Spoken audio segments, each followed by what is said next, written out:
Salam əziz dostlar. Yəqin ki, bu cür görüntülər, bu cür dizaynlar qarşımıza tez-tez çıxır. Stikerlərdə, loqolarda, möhürlərdə və s. Bunların ortaq cəhəti bir dairə boyunca yazılmış mətndir. Təbii ki, vacib deyil dairə olsun, üçbucaqlı, düzbucaqlı, altıbucaq, istənilən əyri xəttin də üzərində biz yazı yaza bilərik. Gəlin baxaq, biz o yazını necə yazırıq. Öyrənəcəyimiz texnikanın adı gedir type on path, yəni ki, xəttin üzərində mətn. Təbii ki, bizə ən birinci mətnimizi yazacağımız həmin o xətt lazımdır. Escape-i basaq, pen tool bizim hərəkətlərimizi izləməsin. Gəlirik type tool-a və burada seçirik type on path tool. Klik elədik, gəlirik xəttimizin üzərinə. Fikir verin, tool xəttimizi artıq path kimi tanıyır və biz bir dənə klik eləyirik. Bura bir mətn oturdu. Harda klik eləmişdimsə, ora mənim mətnimin başlanğıc nöqtəsi sayılır. Escape-i basıram, Move tool aktivləşir və görürəm ki, xəttimin rəngi getdi. Çünki artıq Illustrator onu xətt kimi yox, mənim mətnimin əsas skeleti kimi başa düşür. Amma təbii ki, hər zaman Direct Selection tool-la mən bu xətti seçib, o xəttimin istiqamətini dəyişə bilərəm. Gəl dəyiş, biabır eləmə. Aha, dəyişə bilərəm. İndi qarşımızdakı nümunədə gələcəkdə bizə çox lazım olacaq. Mənimsəməyimiz üçün çox vacib olan 3 dənə xətt görürük. Bu xəttlərdən biri mənim mətnimin başlanğıc nöqtəsidir.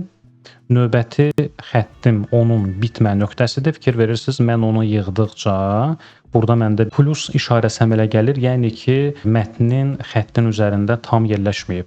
Mən ya mətnin ölçüsünü kiçiltməklə onu həll edə bilərəm və yaxud da ki, əsin üzərində onu açmaqla yazımı tam göstərə bilərəm. Bir də ki, ortada bir düz xətt var. O da ki, nə edir? Gəlin buranı təbii mən də çaşıram. Gəlin yenidən Move tool-u seçək. Gələk bu hissəyə. Kursorla burada çox incə işləmək lazımdır. Götürüb açıram. Mətnimin sahəsini və bu ortadakı xəttlə mən mətnimi xəttin üzərində sürüşdürə bilirəm və yaxud da ki, aşağı dartsam onu tərsinə çevirə bilirəm. İndi isə mətn xəttin üzərində özünü necə aparır? Onun üçün başqa bir fiqurun ətrafında mətn yazmağa çalışaq. Başqa fiqurumuz olacaq dairə.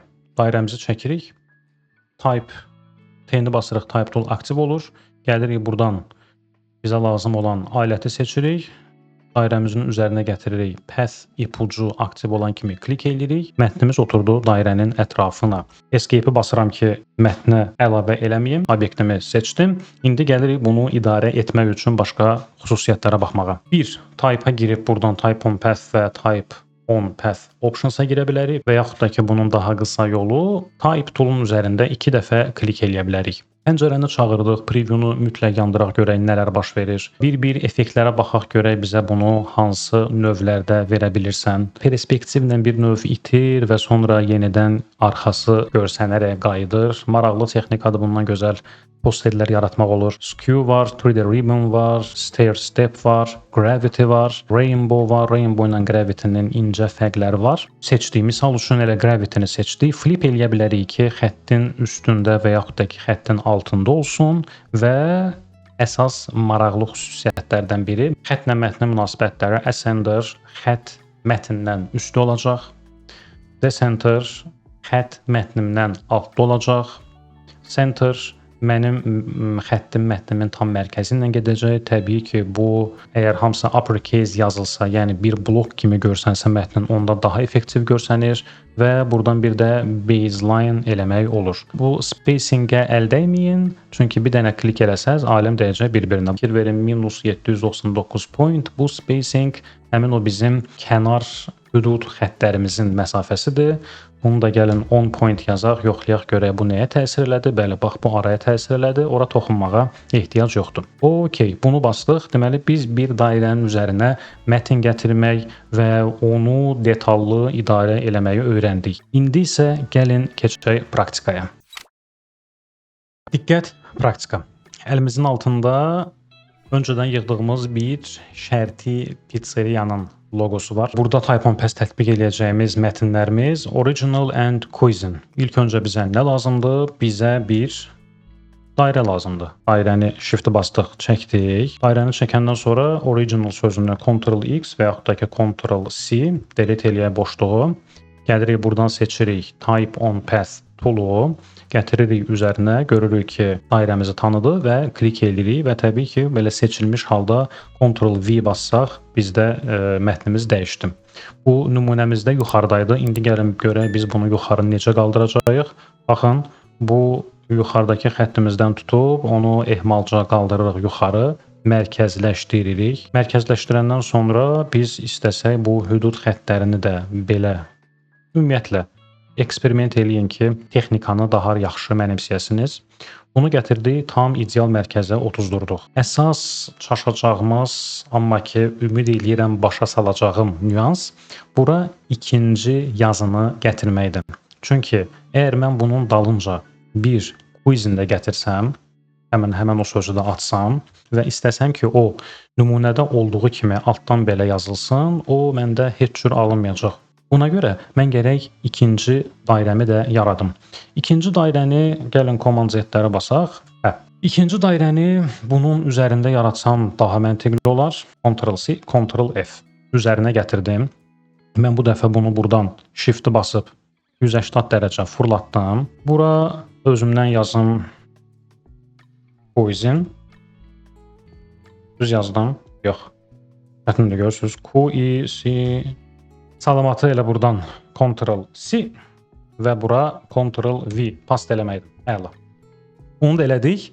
İndi bəs neyniyək ki, bizim bu quizin sözümüz üzü bizə tərəf olsun bir növ. Tərsinə fırlansın. Onun üçün gəlirik, double klik edirik bu hissəyə, Type on Path toolun üzərinə və buradan təbii ki, preview'nu yandırırıq və burada bunu eləyirik flip. Flip eləyəndən sonra tam o deyil, çünki burada məndə dairəmin ətrafı ilə gedir. Original sözüm, amma quizində isə dairənin içi ilə gedir. Onun üçün biz nə edəcəyik? Gəlirik buradan seçirik, eləyirik A-center. Bəli.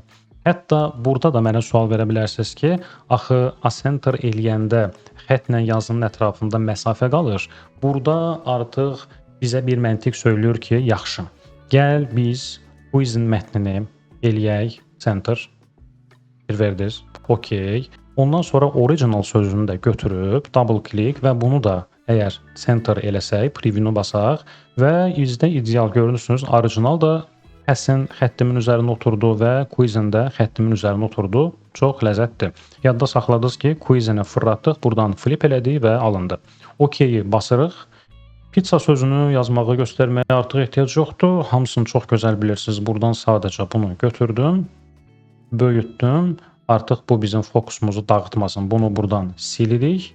Gəlirik, NYC-ni qoyuruq bura mərkəzə, company-ni qoyuruq aşağı və yazımız seçili halda biz onun trackingini artıra bilərik, azalda bilərik. Yazımızın buradan qalınlıq versiyasını seçə bilərik.